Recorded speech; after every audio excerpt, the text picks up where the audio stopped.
बिस्मिल्लाहिर्रहमानिर्रहीम। और मैं स्लाइड्स कुछ शेयर करूंगी जिन पर टेक्स्ट नहीं है, लेकिन कुछ चीजें हैं जो हमारा मैसेज कन्वे कर देंगी। तो सबसे पहले तो थैंक्स टू एवरीवन जिन्होंने ज्वाइन किया है और मुझे ये मौका दिया है मुकालमा ने एक दफा फिर कि मैं अपनी चीजें आपके साथ शेयर कर सकूं। ये जो अभी हम पहले एक्सरसाइज एक छोटी सी कर लेते हैं, जैसे कि बात जहां तक पहुंची थी वहां से आगे लेके चलते हैं और फिर मैं टॉपिक के बारे में आती हूँ कि हम क्या करने जा रहे हैं। तो मैं आजकल खुद भी इस चीज को बहुत कर रही हूँ, और मैं कहती हूँ कि अगर आपका बिल्कुल सोफे से उठने को भी दिल नहीं चाह रहा और आप रील्स देख रहे हैं, तो रील्स देखते देखते भी आप ये चीज कर सकते हैं कि सिंपली आपने नाक मुंह बंद करके नाक से सांस अंदर खींचनी है, और कॉन्शियस एफर्ट ये करनी है कि पेट फूले। जब आप नाक अंदर खींच रहे हो तो पेट बाहर की तरफ फूल रहा हो। तो और जब आपने एक्सहेल करना है तो उस वक्त आपने मुंह से एक्सहेल करना है और पेट को अंदर खींचते जाना है। और आहिस्ता आहिस्ता हम इसका टाइमिंग इंक्रीज करते हैं, तो फिर हम एक्सहेल करते हुए थोड़ा सा झुक भी जाते हैं, पेट सिर्फ अंदर नहीं खींचते बल्कि झुक जाते हैं कि पूरे लंग्स खाली हों और सारा एक्सहेल हो। तो हम पहले नाक से अंदर खींचने की प्रैक्टिस करते हैं और फिर एक्सहेल भी करेंगे। अगर आपको बिल्कुल अपने पेट की फीलिंग लेनी है तो बेशक आप ऐसे पेट पे हाथ भी रख लेंगे, तो भी यू कैन फील के पेट बाहर आया या नहीं आया। तो 1 2 3,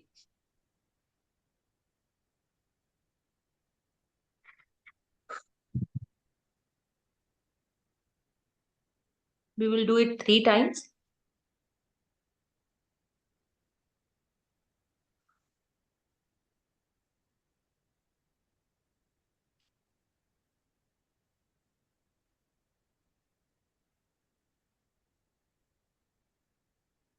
अब मैं इसकी साइकोलॉजी बताती हूँ कि हुआ क्या, कि आपका पूरा कॉन्शियस फोकस्ड था कि मुंह बंद रहे, नाक से इनहेल हो रहा हो और पेट फूल रहा हो।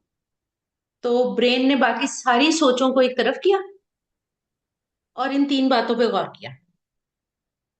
और जब आप एक्सहेल कर रहे थे तो भी पूरा फोकस इस पे था कि अच्छा मेरा पेट अंदर जा रहा है कि नहीं, पूरा सांस बाहर निकल रहा है तो ये चंद सेकंड्स आपने ब्रेन को ब्रेक दे दी फ्रॉम एनी फ्लडिंग थॉट्स जो कि आई चली जा रही थी और आपको परेशान किए चली जा रही थी। तो ये आप बैठे बैठे आप कुछ भी कर रहे हैं, कहीं पे भी हैं तो आप ये कर सकते हैं।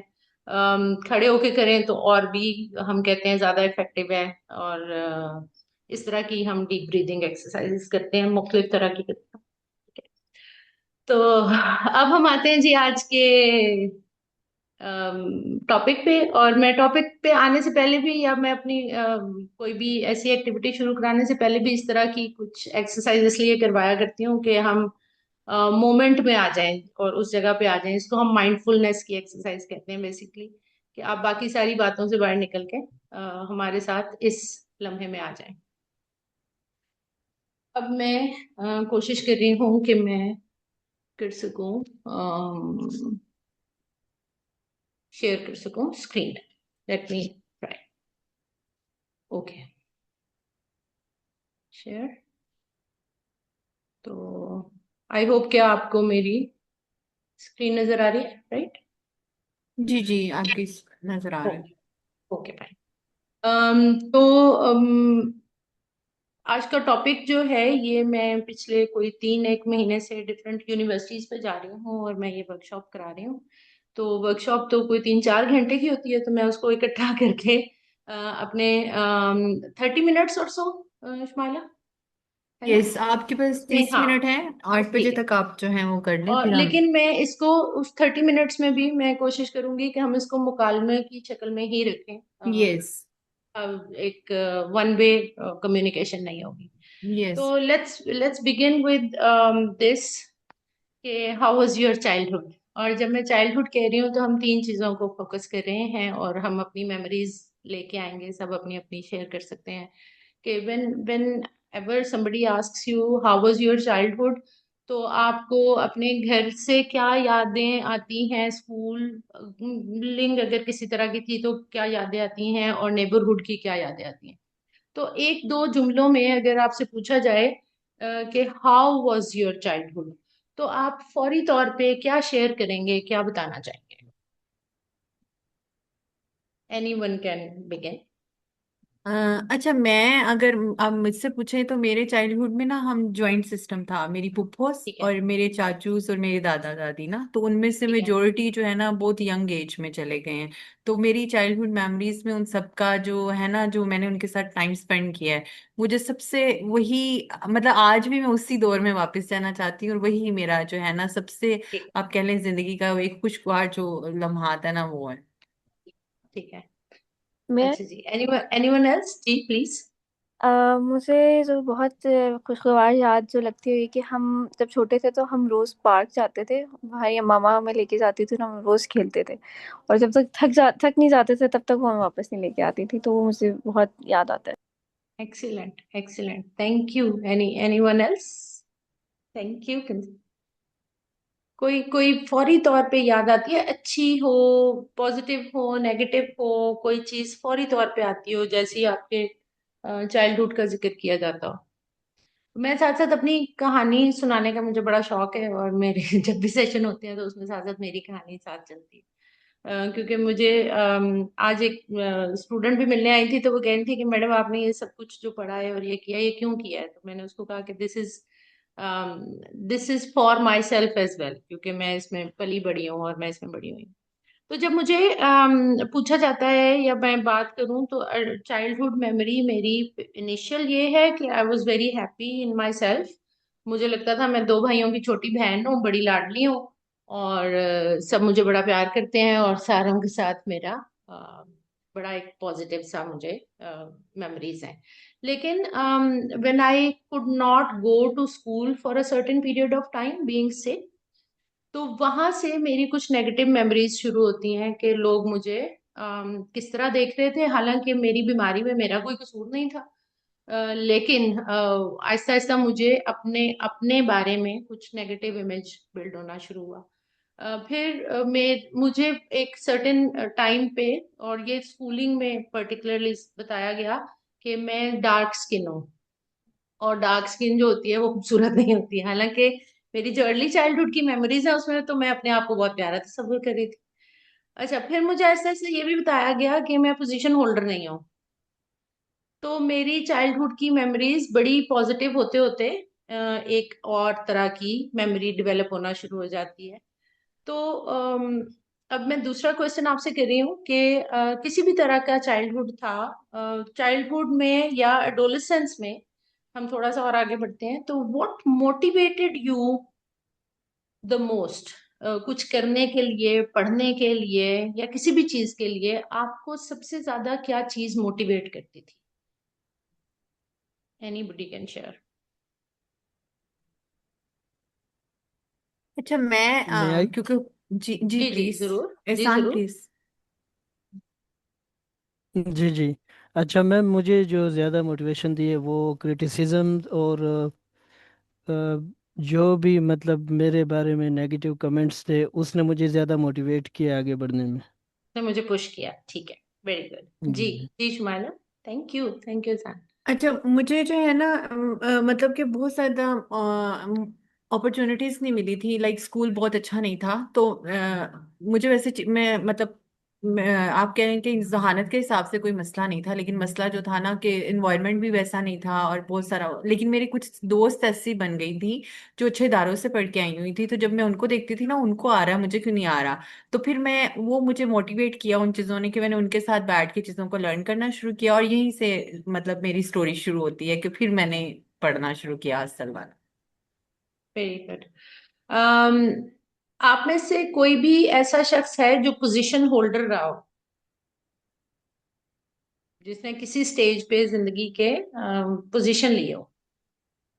अच्छा, हेलो। जी, पोजीशन होल्डर नहीं, मतलब लाइक होल्ड नहीं किया, लेकिन मैंने ग्रेजुएशन में भी टॉप किया था। फिर उसके बाद जो है मैंने एमफिल जो है वो ठीक है। 3.90 सीजीपीए के साथ किया, उसमें स्कॉलरशिप था।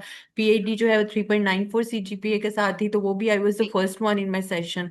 तो ये कुछ ठीक है अचीवमेंट्स हैं। जी। नूरे सहर का हैंड रेज है, एंड somebody said हेलो।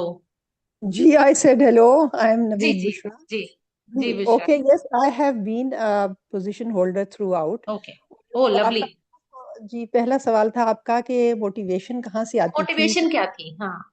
तो उसका जवाब ये है कि मेरी मोटिवेशन हमेशा मेरी पेरेंट्स की और इर्द गिर्द के लोगों की अप्रिसिएशन रही। और वो एक प्राउड फीलिंग जब बयान किया जाता था कि ये टॉप करती है और इसके ये अचीवमेंट्स है, that used to be my motivation. In fact that had become a kind of intoxication for me कि उसके बगैर अब गुजारा नहीं हो रहा, तो अब तो पढ़ना ही पढ़ना है। और पोजीशन होल्डर थ्रू आउट ही रही मैं। इनफैक्ट आई वाज द जी स्टूडेंट जिसको के ईरानियन स्कॉलरशिप्स भी मिले। और लवली। मतलब सेलिब्रिटीज ने आके अवार्ड्स दिए वगैरह वगैरह। ओ वाह। तो माशाल्लाह। इसलिए good. I have always had both the things, alhamdulillah, appreciation, motivation, and reward, all of these things. Excellent. Excellent, thank you. अच्छा नूरे सर, आप क्या कहना चाह रही थी, क्या शेयर करना चाह रही? हाँ, मैं यही कहना चाह रही थी कि मैं भी पोजीशन होल्डर थी। क्या मैं कॉन्टिन्यूटी से थी, किसी खास स्टेज पे थी? कंटिन्यूटी से थी, बट मेरी एजुकेशन में गैप है कुछ घर के मसाइल की वजह से।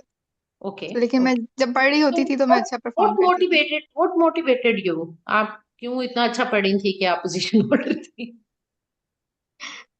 नेचुरली एक तो थोड़ा थोड़ा सा, और दूसरा ये था कि बाकी जो जॉइंट फैमिली में रहते हुए बाकी सबकी निस्बत में मुझे अच्छी स्कूलिंग नहीं मिल रही थी। तो आई यूज टू फील कि मैं इनको कम्पीट करूंगी खुद। ठीक है। ठीक है। Very good. Very good. अच्छा।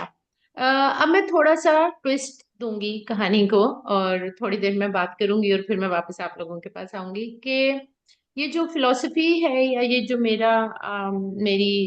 आज की गुफ्तगू है, एक्चुअली ये दो चीजों में डिफरेंशिएट करती है। और ये सक्सेस और एक्सीलेंस के दो मेजर फीचर्स हैं। और सक्सेस कंपटीशन से मोस्टली आती है, और जो एक्सीलेंस है वहां हम आखिर तक पहुंचेंगे कि what do we mean by collaboration and why do we think it is for excellence. अब जो सक्सेस है वो कंपटीशन से आती है, और कंपटीशन का एक बहुत बड़ा एलिमेंट है कंपैरिजन।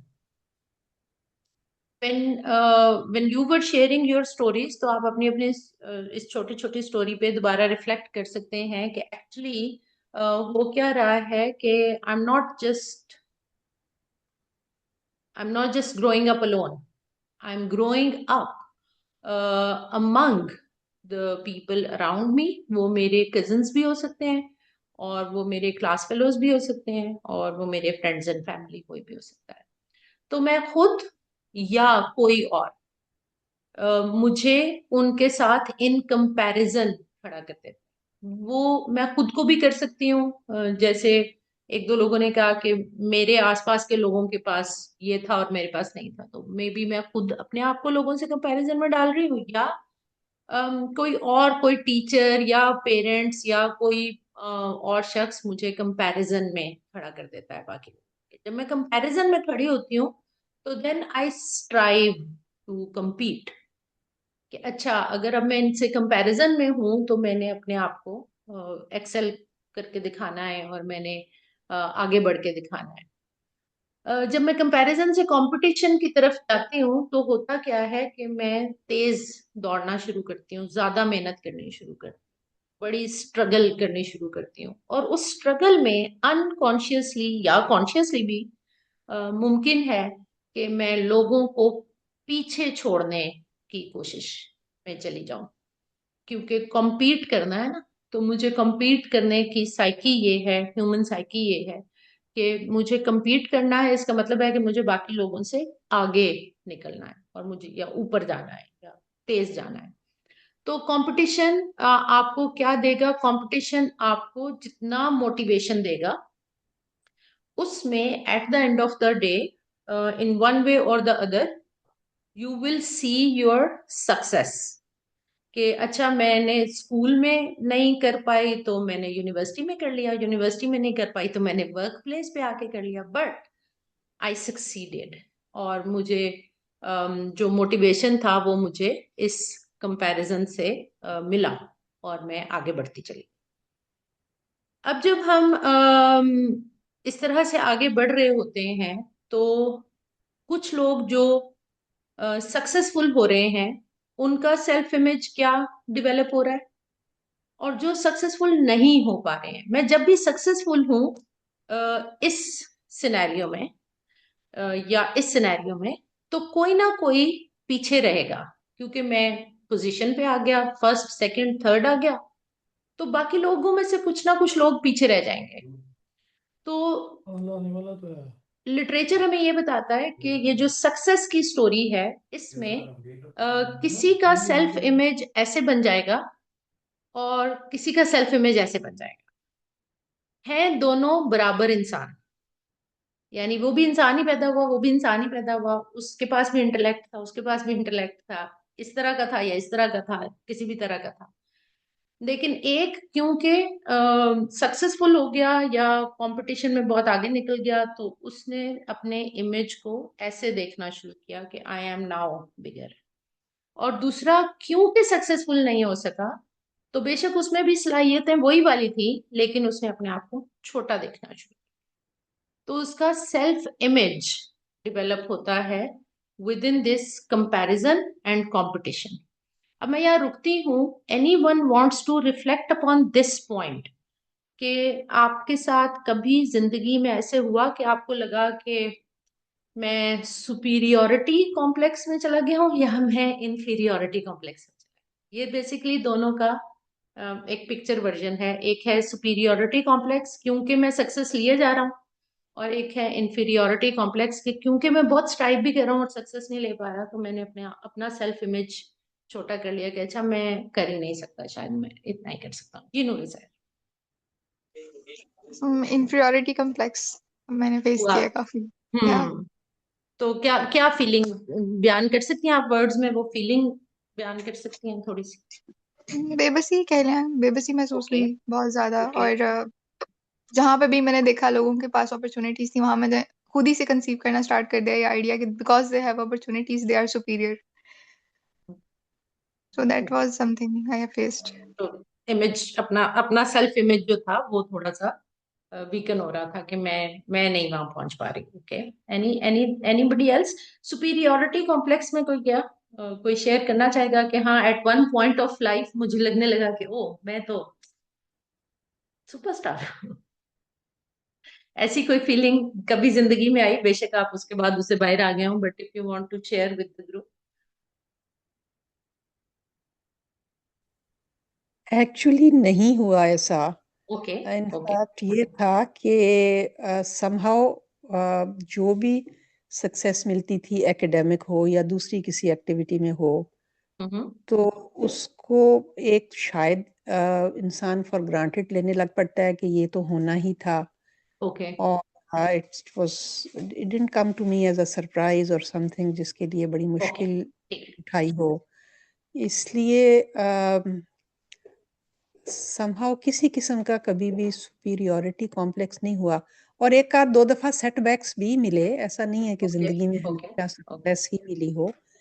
लेकिन मेरा ख्याल है कि वो एक कंटिन्यूड सक्सेस की एक रही जर्नी, तो उसकी हम्म। वजह से कुछ इस किस्म का ठहराव या तहम्मुल आ गया था कि हम्म। जो सेटबैक्स मिले हैं तो उनको। अच्छा, मैं ये पूछूं, आई डोंट नो योर एज, कि ये तहम्मुल कौन सी एज के अराउंड आप देखती हैं कि आप में आ गया था कि सक्सेस मिल भी रही है तो I am not feeling highly something about me? ये तो जी मेरा ख्याल है as well hmm. I am a grandmother, I am okay. माशाल्लाह okay. Senior citizen now. So hmm. ये जो था, ये मेरा ख्याल है बचपन से था। दिस अच्छा। तहम्मुल वाली बात जो है, फाइन। हाँ, ठीक। It is nothing which I learned over the okay. Years. ये शुरू ओके। से था। ठीक है, थैंक यू। अच्छा, किसी ने अपने आसपास ऐसे लोग देखे हों और आप शेयर कर सकते हैं कि हालांकि वो बंदा बहुत कुछ कर सकता था, लेकिन उसने अपना सेल्फ इमेज छोटा कर लिया वक्त के साथ साथ, और आपको लगा कि यार ये बंदा अच्छा खासा सक्सेसफुल हो सकता था लेकिन ये नहीं हो पाया, तो इसने अपने आप को अम, देखना भी छोटा शुरू कर दिया। Any any such? कोई आपका दोस्त, कोई आपका कजन, कोई आपके जानने वालों में जिसके बारे में आपको लगता हो कि ये due to due to not being at the top position due to not being a high achiever, उसने अपने इमेज को ही छोटा देखना शुरू कर दिया हो। जी अली। अच्छा, इसमें ना हम ये है कि हम ना अपनी जो बिलोंगिंग ना वो बहुत बड़े लोगों से ले लेते हैं। मेरा एक ठीक है। दोस्त था, इंक्लूडिंग मी, हम दोनों ठीक का है। बड़ा शौक था आर्मी ऑफिसर बनने का ना। उसने ओके। आईएसएस भी दिया, वो रिजेक्ट हो गया।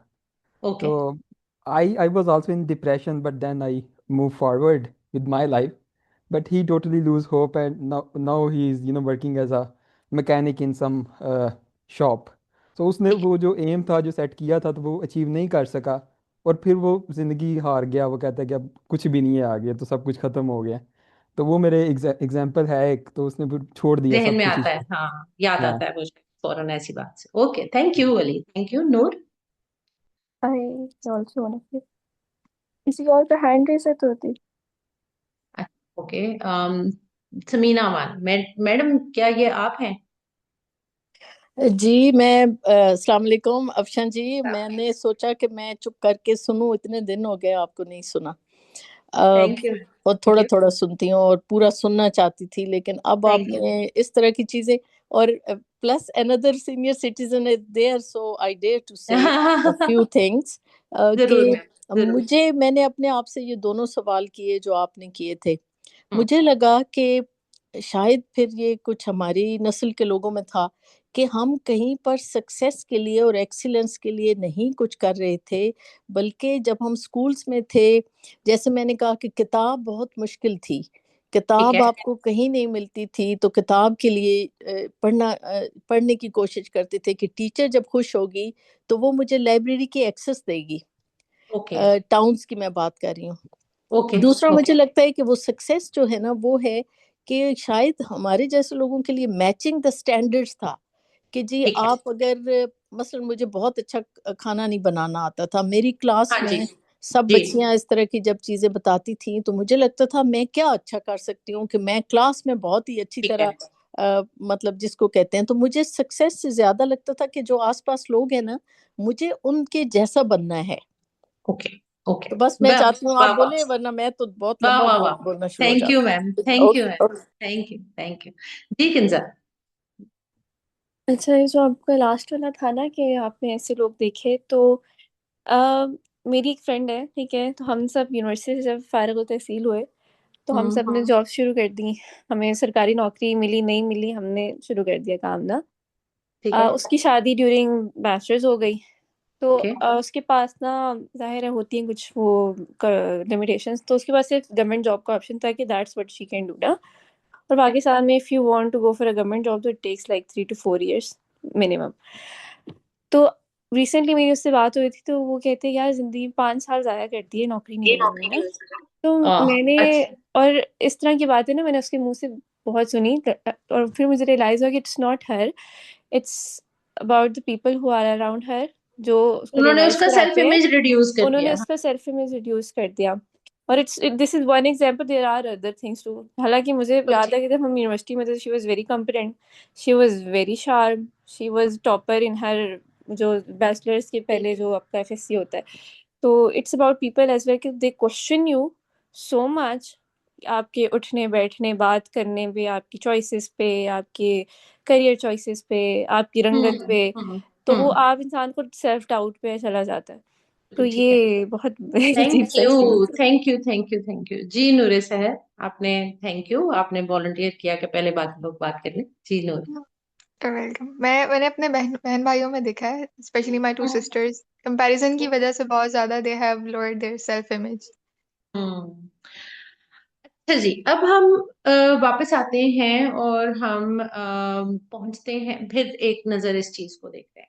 होता ये है कि over the period of years जब हम पढ़ रहे हैं, हम एडोलसेंस में और अर्ली एडल्टहुड में मेनली जब हम ये देख रहे होते हैं, तो पहले तो हम स्ट्राइव करेंगे, तकरीबन हर इंसान कोशिश करता है अपनी सी, अगर बहुत ही एडवर्स अर्ली चाइल्डहुड एक्सपीरियंसेस नहीं है तो वो अपनी टीन एज तक जरूर इस चीज के लिए स्ट्राइव करता है। लेकिन जस्ट इन केस हमारा एजुकेशन सिस्टम भी ऐसा डिजाइन हुआ है और हमारी पेरेंटहुड और फैमिली स्ट्रक्चर्स भी इस तरह के हैं कि बार बार कंपेयर किया जा रहा होता है। तो at a certain point bar bar studies ये बताती हैं कि वो बच्चे जो हाई अचीवर्स नहीं रहे उनका सेल्फ इमेज बहुत गड़बड़ हुआ। और वो इस वजह से हुआ क्योंकि उनके फैमिली भी और उनके टीचर्स भी और उनके पीयर भी उनको बार बार ये आइडेंटिफाई ही इस तरह करते रहे कि दे कैन नॉट। तो ये जो कैन नॉट था कि तुम कर ही नहीं सकते या तुम कर ही नहीं पाते, तो इसने उनका सेल्फ इमेज रिड्यूस कर दिया। यहाँ से आगे चलते हैं कि फिर by mid of 20th century और उसके बाद हम देखते हैं कि एक तो ह्यूमनिज्म आना शुरू हुआ in education and in work environment as well. तो कंपटीशन, इंडिविजुअल कंपटीशन की बजाय कुछ और डायमेंशंस खुलनी शुरू, be competing for the same thing. हर एक ने मैथ में अच्छे नंबर नहीं लेने थे, हर एक ने इंग्लिश में बहुत अच्छे नंबर नहीं लेने थे। अगर कोई शख्स किसी और तरह की कॉम्पिटेंस रखता था और उसका लर्निंग स्टाइल ही डिफरेंट था, तो फिर हमें कसूर हुआ एजुकेशन सिस्टम का या उन लोगों का जो गार्डियनशिप में होते हैं कि उन्होंने हर बच्चे को एक ही गेज के ऊपर कंपेयर किया और compete करवाया। और उस कंपैरिजन और कंपटीशन में वो अपना एक्चुअल जो एप्टीट्यूड था उसको आइडेंटिफाई नहीं कर पाया, क्योंकि वो सिर्फ एक तरह की चीज के लिए compete कर रहे थे। एक क्लासरूम है तो उसमें सब लोग एक ही चीज के लिए compete कर रहे थे और एक ही तरह से उनको असेस भी किया जा रहा था। तो ये जो डिफरेंट लर्निंग स्टाइल्स थे या वर्क एनवायरनमेंट में जो डिफरेंट वर्क स्टाइल्स थे, इन दोनों के लिए क्योंकि रियलाइजेशन नहीं थी, असेसमेंट नहीं थी, एप्रिसिएशन नहीं थी, तो सिंगुलर काइंड ऑफ कंपटीशन में सब लोग चले जाते थे।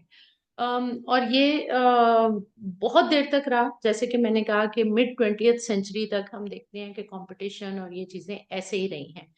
उसके बाद ये जो थेरीज आई और पर्सनैलिटी टाइप्स की थेरीज आई और मल्टीपल इंटेलिजेंस मॉडल, सबसे बड़ी चीज जो मुझे लगता है आई वो मल्टीपल इंटेलिजेंस मॉडल था कि इंटेलेक्ट भी सिर्फ एक तरह का नहीं है, आईक्यू सिर्फ एक तरह से गेज नहीं होना चाहिए, इंटेलेक्ट की भी मुख्तलिफ फॉर्म्स हैं।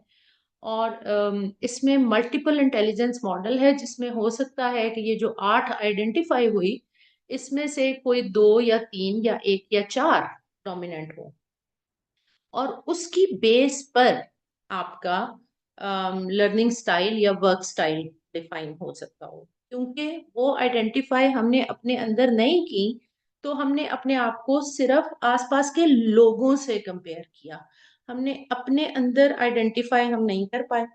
पहली बात, हमारा एजुकेशन सिस्टम भी नहीं कर पा रहा था।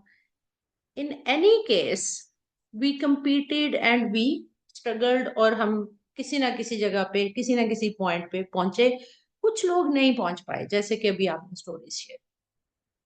उससे आगे होता ये है कि देयर वाज अ थ्योरी जिसको पहले बहुत हाइप नहीं मिली, लेकिन जब ह्यूमनिस्ट आए और सोशल कंस्ट्रक्टिविस्ट आए तो उस वक्त वाइगॉत्स्की की थ्योरी को बहुत क्लोजली पढ़ा भी गया, समझा भी गया, ज्यादा इलेबोरेट किया गया। और वो ये थी कि ये 3 जो सर्कल्स आप इस साइड पे ब्लू बैकग्राउंड के साथ देख रहे हैं, अ, ये हम सबके हैं। And this theory told so many things about people and how people could perform better, not only by competition but by another way as well। और वो जो था वो ये था कि there is something which we can do without that। Even cooking की मिसाल जैसे डॉक्टर सुनीना ने दी, तो मैं शायद चाय किसी की मदद के बगैर भी बना लूं, अंडा किसी की मदद के बगैर भी तल लूं, लेकिन अगर मुझे कोई बिरयानी बनाने के लिए गए तो आई cannot do it without help, क्योंकि मेरी उसमें कॉम्पिटेंसी नहीं है, तो मुझे हेल्प चाहिए। सेकेंड स्टेज ये जो मिडिल में है वो ये बताती है कि then there are things which I can do with help. तो वहां तक कोई टीचर या कोई पीयर या कोई को वर्कर या कोई सीनियर मुझे हेल्प कर दे तो मैं वहां तक परफॉर्म कर जाती हूँ। और हाउस होल्ड की एग्जांपल फिर से लेनी है तो मेरे बड़ों में से कोई जिसको कि बिरयानी पकानी आती हो वो मुझे हेल्प कर दे, मुझे इंस्ट्रक्शन दे दे, मुझे थोड़ा सा गाइड कर दे तो मैं कर जाती हूँ। यानी कि मुझे थोड़ी सी स्कैफोल्डिंग मिल जाए तो मैं कर जाती हूँ। But there are things which each one of can think and identify that we cannot do even with guidance. ये जो जगह है, जो ये तीसरा हिस्सा है, दिस इज वेरी इंपॉर्टेंट कि अगर मैं बहुत सक्सेसफुल भी हूं और अगर मैं बहुत कुछ अचीव भी कर चुकी हूँ तो भी अगर मैं बैठ के सेल्फ एनालिसिस करूं तो वो ये हिस्सा है जिसको आइडेंटिफाई होना बड़ा जरूरी है कि व्हाट इज माय लिमिट और कौन सी चीजें हैं जो कोई मुझे बहुत मदद भी कर दे, गाइड भी कर दे तो भी मैं नहीं कर पाती। This realisation helped to identify this side as well. अगर आपको ये दूसरी साइड भी कंप्लीट नजर आ रही है तो मेरा एक्चुअली कंफर्ट जोन, अब ये दूसरी थेरी है कंफर्ट जोन की थेरी। एक्चुअली मेरा कंफर्ट जोन वो होता है जहां पर आई can do things without help. तो मैं बड़ी कंफर्टेबल रहती हूँ, ये मुझे आता है, ये मैं कर सकती हूँ और ये मैं आराम से करती चली जाऊंगी और चलो इसी में रहती हूँ क्योंकि ये मैं कर लेती हूँ। थोड़ा सा स्ट्रेच जब हम करते हैं तो स्ट्रेच जोन वो है जिसमें मैं लोगों से सीख के अपने जोन ऑफ प्रॉक्सिमल डेवलपमेंट तक चली जाती हूँ कि अच्छा अगर कोई मुझे गाइड कर देगा, कोई मेरे साथ खड़ा हो जाएगा, कोई मुझे करवा देगा, बॉडी डबलिंग हो जाएगी तो मैं कर लूंगी। यहां तक जा सकती हूँ, जाती हूँ जिंदगी में एफर्ट करके। उसके बाद आ जाता है red zone,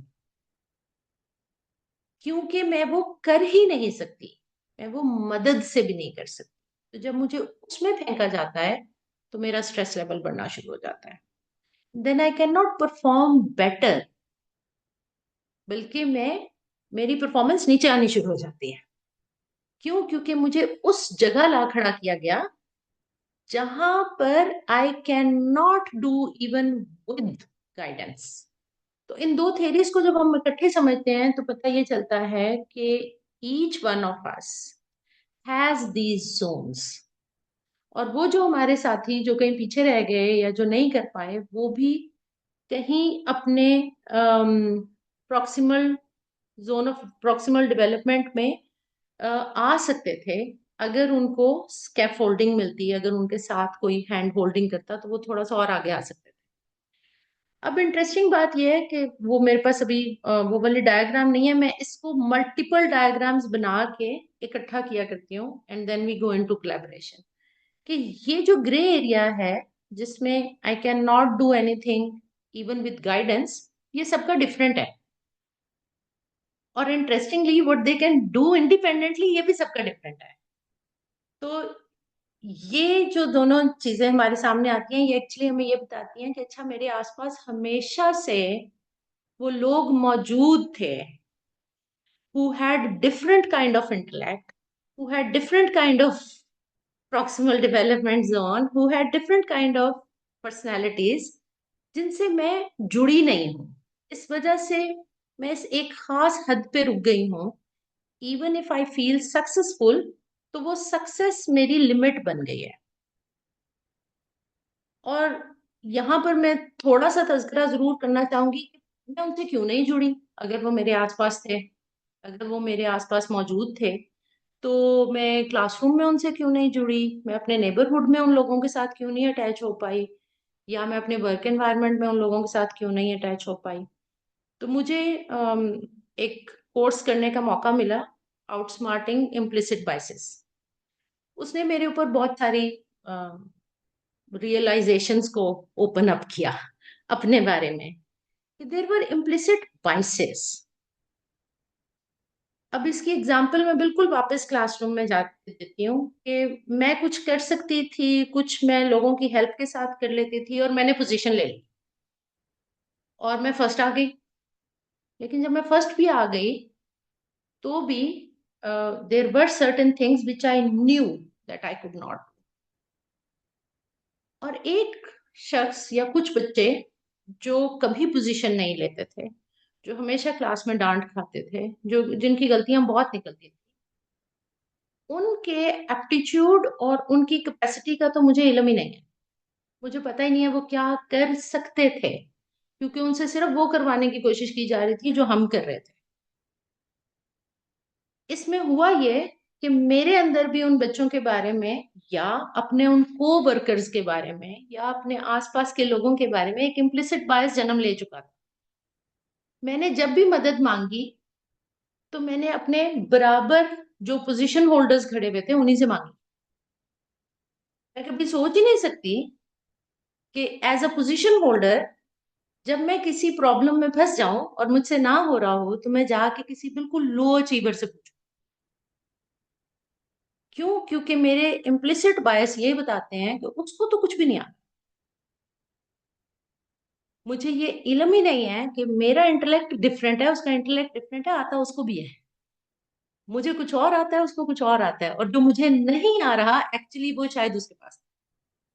but I was never connected to them. अब ये तो मैंने क्लासरूम की एग्जाम्पल दी, ये जेंडर में भी है। एक जेंडर एक खास हद तक के काम, एक जेंडर के मेंबर एक खास हद तक के काम करके अपनी ही जेंडर में मजीद हेल्प लेने की कोशिश करते। उनको ये इम्प्लिसिट बायस है कि ये काम मेरे ही जैसे लोगों ने करना है। उनको पता ही नहीं है कि शायद जहां जाके मैं रुकती हूँ ये किसी और जेंडर के पास एबिलिटी होगी। एक एथनिसिटी के लोग, एक रिलीजन के लोग, एक लैंग्वेज के लोग अपने सर्कल के अंदर ही मदद मांगते हैं। तो जोन ऑफ प्रॉक्सिमल डेवलपमेंट तकरीबन सबका एक जैसा होता है वहां पे। अपने उस जोन से बाहर जो लोग हैं जिनके बारे में हमने इम्प्लिसिट बायसेस बना लिए होते हैं उनसे नहीं मांगते। इसकी एग्जांपल हमारे सामने आई थी जब नॉर्दर्न एरियाज में एक लिफ्ट फंस गई थी। सारे इंजीनियर्स, सारी रेस्क्यू टीम, सब लोग कर रहे थे। कोई उस लोकल इंडिजिनस नॉलेज को वैल्यू ही नहीं कर रहा था उस लम्हे तक, जब सब हार गए उन्होंने कहा कि अब हमें कर लेने दो। सो that was a living example कि हमने तय कर लिया होता है कि ये जो सक्सेसफुल लोग हैं they know and the others don't know. इसी तरह वर्क प्लेस पे भी कुछ कुछ लोग इतना डोमिनेट कर जाते हैं कि उनको लगता है हमें पता है और हम ही बताएंगे या हमारे जैसे लोग ही बताएंगे। अब इस इम्प्लिसिट बायस को ओवरकम कैसे करना होता है? इस इम्प्लिसिट बायस को ओवरकम करने के लिए आपको शायद बहुत सारे थेरीज मिल जाएंगी। अगर मैं आपसे पूछूं कि how and what do you do to to go beyond these biases, इन बायसेस से निकलने के लिए आप क्या करते हैं? Any strategy that you use कि मैं अपने जैसे लोगों से बाहर कैसे निकलूं? Any idea, any strategy that you use? I am pretty sure, क्योंकि मैंने जो अभी आपकी कहानियां सुनी है मुझे लगा है कि यू डेफिनेटली डू दिस, कि आप इन इम्प्लिसिट बाइसेस को तोड़ के, उस बबल को तोड़ के आप बाहर निकलते हैं और आप कहते हैं कि नहीं, मैं किसी और से भी पूछ के देखता हूँ या मैं किसी और के साथ भी मिल के देखता हूँ। How do you do that? जी किंजा। आई डोंट नो मैं बहुत परफेक्टली काम कर पा रही हूँ नहीं पा रही, लेकिन ना I try to network and meet different people. Like I never had same kind of friends. I have friends from different age group. I have friends from different professions. तो इस तरह से मेरे नेटवर्क में बहुत तरह तरह के लोग हैं जिनसे मैं बात कर लेती हूँ, मिल लेती हूँ, तो मेरे हर मसले का हल किसी न किसी के पास होता है. चलें एक काम करते हैं, किंजा ने हमें बड़ा अच्छे जगह पहुंचाया है। उन्होंने हमें दो लफ्ज दिए। इन्होंने कहा कि इनके नेटवर्क में मुख्तलिफ एज ग्रुप के लोग हैं, और किंजा दूसरा आपने क्या बोला था? प्रोफेशंस के. प्रोफेशंस के। Okay, let's keep adding to this list. आपके मिलने वालों में हल्का अहबाब में gender. Different age group, different yes, gender के जेंडर। लोग हैं। अच्छा, ओके। और शुमाइला, जब आप कह रही हैं डिफरेंट जेंडर, तो is it only one other gender और इज इट जेंडर्स? नहीं, एक ही। Okay, fine, no. ठीक है। तो फिर हम अभी सिंगुलर ही लिखते हैं। किसी के पास कोई कोई ऐसा शख्स है हमारे पास जो कहे कि नहीं, मेरे पास एक से ज्यादा जेंडर के भी लोग हैं? जी जी, डॉक्टर समीन। Thank you. मुझे एक यहाँ पे अपने मुताबिक एक मिसाल देनी है कि जी। जहाँ जब कभी मैं टीम की बात करूंगी कि टीम हाँ, का मतलब ये नहीं होता कि उसमें सारे टीचर्स हैं। चूंकि मैं एक वेरी गुड। उससे थी, उस प्रोफेशन से थी, तो मुझे लगता है कि जब कभी भी मैंने बहुत कोई अच्छा काम किया तो उसमें टीम का बहुत ज्यादा दखल था। और टीम से मुराद ये है कि आपके पास मल्टीपल व्यूज, मल्टीपल स्किल्स और मल्टीपल आप सॉल्यूशंस है। अच्छा, अब जब कभी मेरी तारीफ हुई, मैं क्विकली ये भी कहना चाहती हूँ कि जी इन्होंने ये बात कर ली, जबकि ये बज़ाहिर तो नहीं लगती कि किसी के साथ कोई लगा खाती होंगी। तो वहां पे मुझे लगता है कि जो अब मुझे ज्यादा, चूंकि अब दूर हो गई ना चीजें, तो मुझे अब हाँ हाँ समझ हाँ आती है कि मैंने जो कुछ किया उसको मेरे अपने जो हल्का अहबाब है और हर एक की जिंदगी में है, हल्का हम्म। अहबाब का ये ख्याल है कि तुम्हारे अंदर जो चीज थी जो नजर नहीं आती, वो थी रूरल विजडम। ओके। ये मैं चाहती हूँ ये भी कहीं लिख लें। रूरल विजडम से मुराद क्या है? रूरल विजडम कोई ऐसा कैप्सूल नहीं था कि जो गांव के बंदे ने खाए। गांव की जो हमारे जमाने की जिंदगियां थी ना, वो बड़ी, वो कम्युनिटी लाइफ थी ना। ठीक है। शहरों में तो हम इस कॉन्सेप्ट को अभी फिर से लाने की कोशिश कर, असल में चूंकि हमें आदत है कि वहां पर बूढ़ा बाबा भी होगा, वर्कर भी होगा, जो ज्यादातर तो ये आपको पता है कि ये जो जमींदारी से मुतल्लिका लोग होते हैं। अच्छा, तो ठीक है। उसमें उसमें कोई बायस के बगैर सारी जेंडर्स, सारी स्किल्स और ठीक सबकी जो थॉट्स हैं वो आ जाते, तो सॉल्यूशंस आपके पास ज्यादा हो जाते हैं। Thank you. है। Thank you, thank you. कोई और एक ऐड करना चाहेंगे बॉक्स इसमें? मुख्तलिफ एज के लोग हैं, मुख्तलिफ प्रोफेशन के लोग हैं आपके हल्का अहबाब में, मुख्तलिफ जेंडर के लोग हैं, मुख्तलिफ जॉब स्टेटस, नॉट नेसेसरली कि मैं अगर फैकल्टी हूँ तो फैकल्टी ही हो, नॉन फैकल्टी भी हो सकता है। मुख्तलिफ इलाके, अर्बन, रूरल, इंडिजिनस विजडम, कोई और आपके हल्का अहबाब में डाइवर्स? रिलीजन्स हो सकते, रिलीजन्स। एक्सीलेंट, I एक्सीलेंट, जो was about to diverse say religion. this. I was जी। about to say this, और इसकी एक एग्जांपल इस मीटिंग में मौजूद है। नीरज इज माय फ्रेंड और he is from Sikh community, and मेरी जो करियर की एडवांसमेंट है step by step since 2020 hmm. 2 or 1, Neeraj has always been there for me और गाइडेंस और एवरीथिंग। तो ये बहुत एक बहुत इम्पोर्टेंट चीज। Excellent, thank you so much, thank you. अच्छा जी, जिस एज भी आ गई, रिलीजन भी आ गया, does anybody have any friends और circle beyond your own ethnicity? और वो एथनिसिटी विद इन पाकिस्तान और बियॉन्ड पाकिस्तान भी हो सकती है। हल्का अहबाब में लोग मौजूद हैं, मतलब मैं जी। पंजाब से अम, हैं तो। जी जी बुशा, जी बुशा। जी डेफिनेटली। एक तो ये कि इंसान का अगर ये बचपन से हमेशा से असूल हो कि एक सीकर्स माइंड सेट रखना चाहिए, चाहे ठीक आप है, वो जो ठीक है, इस्लाम में है कि आप ग्रेव तक आप सीखते ही रहें, स्टूडेंट वाला एक माइंड सेट हो। तो ठीक है। डेफिनेटली हर किस्म के लोग हल्का अहबाब में और मुख्तलिफ रिलीजन्स के बैकग्राउंड्स के, और उससे समझने में चीज़ों को बहुत आसानी होती है कि हमारा रिलीजन उनका रिलीजन इवेंचुअली जिस चीज़ को पॉइंट आउट कर रहा है वो एक ही है। बहरहाल दैट्स बिसाइड्स द पॉइंट, यहाँ पे सिर्फ हाँ, सवाल जी इतना सवाल ही ये है। है कि जब, हाँ, कि जब मैं हल्का अहबाब कहती हूँ, तो उससे मैं क्योंकि आज बड़ा फोकस कर रही हूँ कोलैबोरेशन और कंपटीशन के ऊपर, तो वो एक्चुअली है लर्निंग एंड वर्क एनवायरनमेंट, इसको हम मेजर फोकस कर रहे हैं। तो आपके हल्का अहबाब यानी कि आपके आसपास जिनके साथ या आप सीख रहे हैं या आप काम कर रहे हैं, उसमें आपका मेल जोल किनके साथ है? क्या वो बिल्कुल आप ही की तरह के लोग हैं? और अब मैं दो चीजें लिखने लगी हूँ एक ही लफ्ज में स्लैश करके, जिसको के ये मुझे लिखना नहीं दे रहा, let me try again. Okay, let me write here. Okay, और वो है डिसबिलिटी।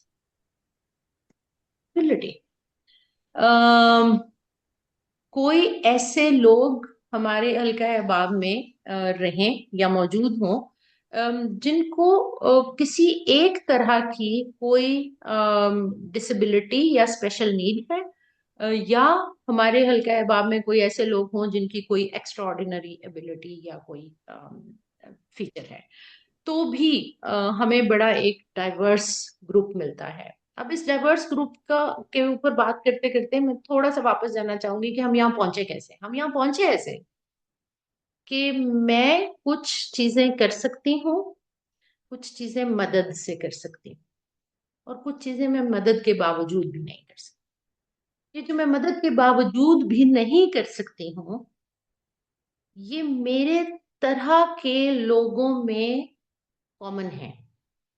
मैं भी नहीं कर पाती हूँ, वो भी नहीं कर पाते हैं, और हमारा zone of proximal development almost almost एक जैसा होता है।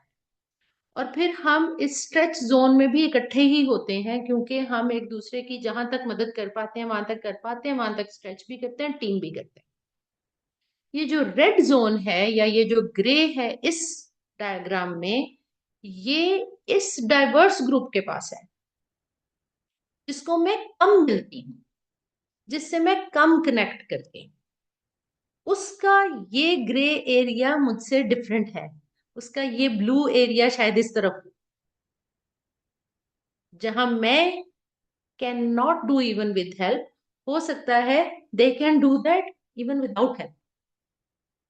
तो ये बहुत इंपॉर्टेंट था जिंदगी में समझना कि अच्छा, जब मैं अपने इम्प्लिसिट बायसेस दूर करती हूँ, चाहे वो जेंडर से हैं, चाहे वो एथनिसिटी से हैं, चाहे वो किसी हाई अचीवर की वजह से हैं, लो अचीवर की वजह से हैं, किसी की रिलीजियस बैकग्राउंड की वजह से हैं, जब मैंने ये हटा के, ये वाले पर्दे हटा के देखना शुरू किया, तो पता चला कि ये मेरी ब्लू साइड उनकी ग्रे है, और उनकी ग्रे साइड मेरी ब्लू है। And if we connect, so we could work together, and then we could go beyond these limits. जहां तक मैंने सक्सेस अचीव कर ली थी, लेकिन फिर मुझे एक्सीलेंस पे जाना था। And to tell you the truth, जैसे जैसे मैं 21st सेंचुरी स्किल्स को समझती हूँ, और जिन लोगों ने ये 21st सेंचुरी स्किल्स दी हैं, तो मुझे समझ में आता है कि this is actually going beyond your comfort zone through these strategies. तो कोलैबोरेशन के एलिमेंट्स अगर आप देखें तो उसमें सबसे पहला है कम्युनिकेशन। कम्युनिकेशन बिल्ड तब होगी जब मैं इससे बाहर आऊंगी। ये वो कम्युनिकेशन नहीं है कि मैं अपने दोस्तों से कर लूं, अपने साथियों से कर लूं। ये वो कम्युनिकेशन है जहां मैं कम्युनिकेट करना रुक जाती, जिससे आगे मैं उन लोगों से मिलना छोड़ देती हूँ। वहां पर ये स्किल आती है कि can I communicate with people who are completely different from me and who are distant from me। वो फिजिकल एनवायरनमेंट में हो, वो किसी भी एनवायरनमेंट में हो, जो मुझसे डिस्टेंट हैं, उनके साथ कम्युनिकेशन की स्किल सीखना बड़ा इंपॉर्टेंट है if I really want to build collaborations. और उसमें पहली चीज जो मैंने अपनी बुक में भी लिखी है और मैंने आइडेंटिफाई किया, जो मुझे लगता है, वो है एम्पथी। सबसे पहले मुझे एम्पथी बिल्ड करनी है ताकि मैं इनके बारे में नेगेटिव सोचना बंद करूं। जब तक एम्पथी इंक्रीज नहीं होती तब तक मैं जजमेंटल रहती हूँ, और जब तक मैं जजमेंटल रहती हूँ तब तक मेरे इम्प्लिसिट बायसेस खत्म होते हैं।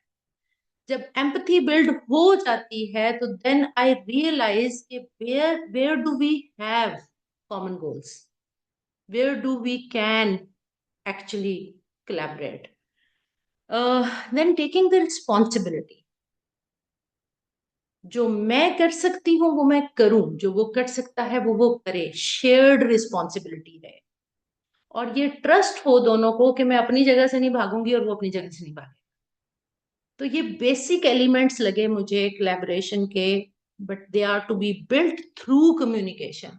बाज दफा हम बगैर बात किए ही सोच लेते हैं कि हाँ वो कह तो देगा, करेगा नहीं, या शायद मैं उसको कहूंगी भी तो नहीं करेगा। तो कम्युनिकेशन पहला एलिमेंट है, बट बेस्ड अपॉन दीज और वंस आई कम्युनिकेट, तो मैंने ये फिगर यहाँ रखी है, आपको लग रहा होगा कि अभी इसमें लोग अपने अपने जिगसॉ पजल के पीसेस जोड़ना शुरू हुए हैं, बिकॉज क्यों कम्युनिकेशन शुरू हुई है।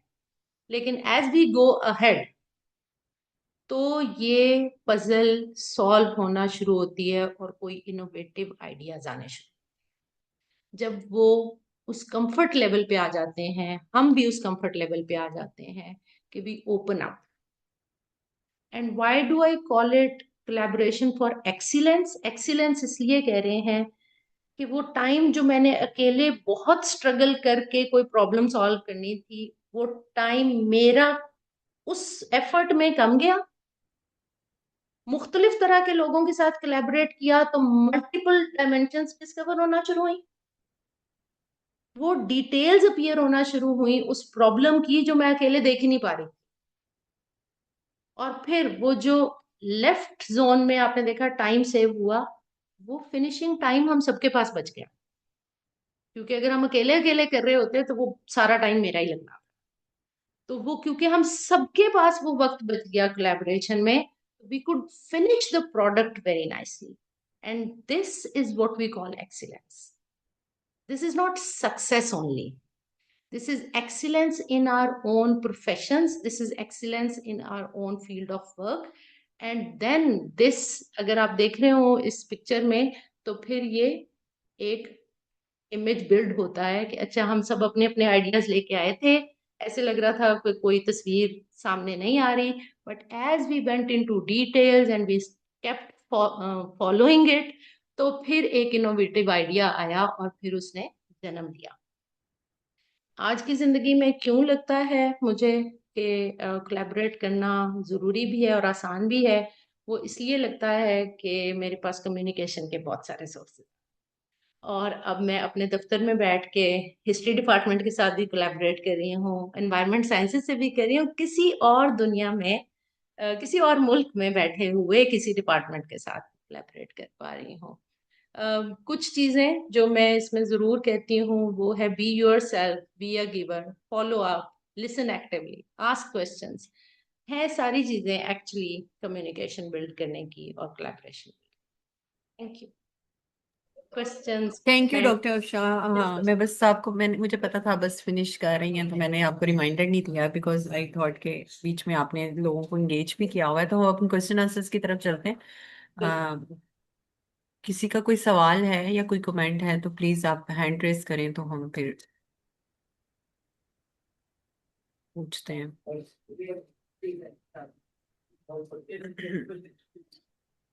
अच्छा डॉक्टर अफशा, मेरे भी माइंड में ये सवाल आ रहा था जो आपने भी बताया ना कि आप में एम्पैथी हो, कम्युनिकेशन हो, फिर ही हम कोलैबोरेट कर सकते हैं ना। लाइक हमें हमें भी मतलब हमें एक्टिव होना पड़ता है, लेकिन हम जिनके साथ कोलैबोरेट कर रहे हैं उधर भी तो टू साइडेड होता है ना कोलैबोरेशन।